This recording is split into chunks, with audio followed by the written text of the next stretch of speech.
Dito ka tayo dito.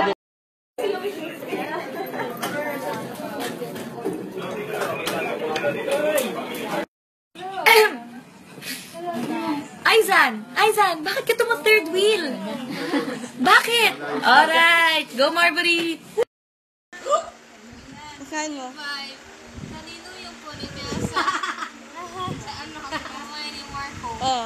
Kanino ba yung captain? Ano?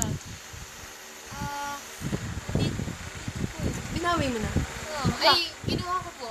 Kasi, yung sa military, dapat tanggalin yung politics. Ginawa ko. Yun. Sorry lang. Beto yung bracelet niya. Yeah. Okay.